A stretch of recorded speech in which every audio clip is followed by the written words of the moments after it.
Idea नीचे रखो यार, थोड़ी नीचे चाहिए, आईडी नीचे नीचे रख लो यार।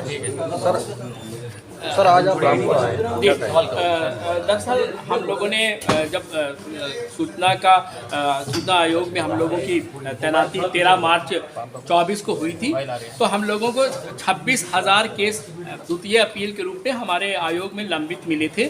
तो हम लोगों की प्राथमिकता ये थी कि जो केसेस लंबित हैं उनमें ज़्यादा से ज़्यादा और जल्दी से जल्दी सुनवाई करके जिन लोगों को अभी तक की सूचनाएं नहीं मिल पा रही हैं उनको, जो अगर सूचनाएं देने योग्य हैं तो सूचनाएं दिलाई जाए, और अगर नहीं दे योग्य है तो उन व्यक्तियों को बताकर उनका निस्तारण किया जाए।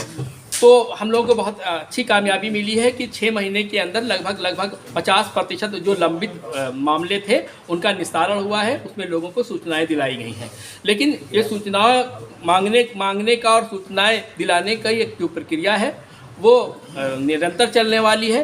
तो हम लोगों ने ये पाया कि हमारे आयोग में लगभग 300 ऐसे मामले थे जो द्वितीय अपील के रूप में ऑफलाइन के रूप में दर्ज थे, उसके बाद ऑनलाइन के रूप में दर्ज थे और शिकायत के रूप में दर्ज थे। यानी कि लगभग 500 ऐसे मामले हैं जो कि आयोग में दर्ज हैं अपील के रूप में, शिकायत के रूप में, वो रामपुर से संबंधित हैं। तो आज रामपुर हमारा यहाँ पर इसलिए आए हम कि जो भी प्रथम अपीलीय अधिकारी हैं, जो जन सूचना अधिकारी हैं, जो विभागों के अधिकारी हैं, उनके साथ विमर्श किया जाए और ये कहा जाए कि जो सूचनाएं देने योग्य हैं उनको क्यों नहीं दिया जा रहा है। अगर आयोग में अपीलों की संख्या बढ़ रही है तो उसका साफ मकसद ये है कि ज़िलों में सूचनाएं नहीं मिल पा रही हैं। तो आज अधिकारियों के साथ हमारा विमर्श हुआ है और जो भी उनके भ्रम थे और उनको दूर किया गया है और उनसे अपेक्षा करी गई है कि जो भी सूचनाएं मांगी जाएं वो निर्धारित समयावधि के अंदर आम आदमी को उपलब्ध कराई जाए।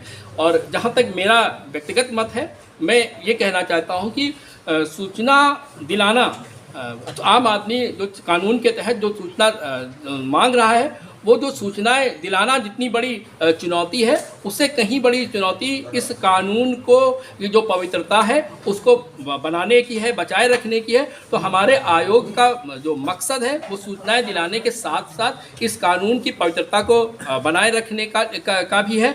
और हम किसी भी रूप में ये नहीं होने देंगे कि सूचना के कानून के जरिए कहीं पर भय दोहन किया जावे या इसका बेजा इस्तेमाल किया जावे। कानून सबको सूचनाएं दिलाने की बात करता है। जो भी आवेदन आएंगे वो सूचनाएं अधिकारियों को देनी होंगी, लेकिन सूचना मांगने के ज़रिए अगर कुछ लोग गलत तरीके का आचरण करते हैं या उनके शिकायतें मिलती हैं तो हम उसको भी क्या विधि सम्मत तरीके से उसके खिलाफ क्या कार्रवाई हो सकती है, हम वो भी कराएंगे। अधिकारी मांगे उसके खिलाफ भी कार्रवाई होगी?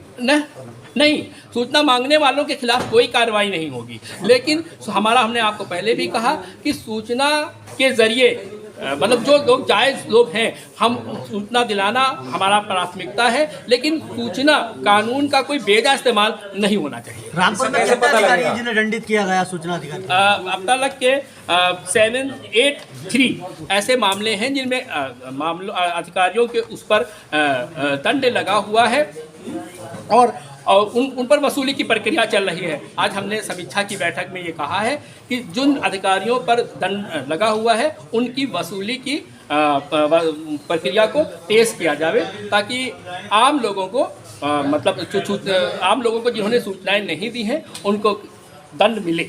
सर रामपुर के अधिकारियों से क्या अपील? 783 अधिकारी ऐसे हैं जिन पर दंड लगाया जा चुका है। वो पहले का है, वो लगातार चल रहा है और आज हमने समीक्षा में ये बिंदु उठाया। सर रामपुर के अधिकारियों से क्या अपील करें?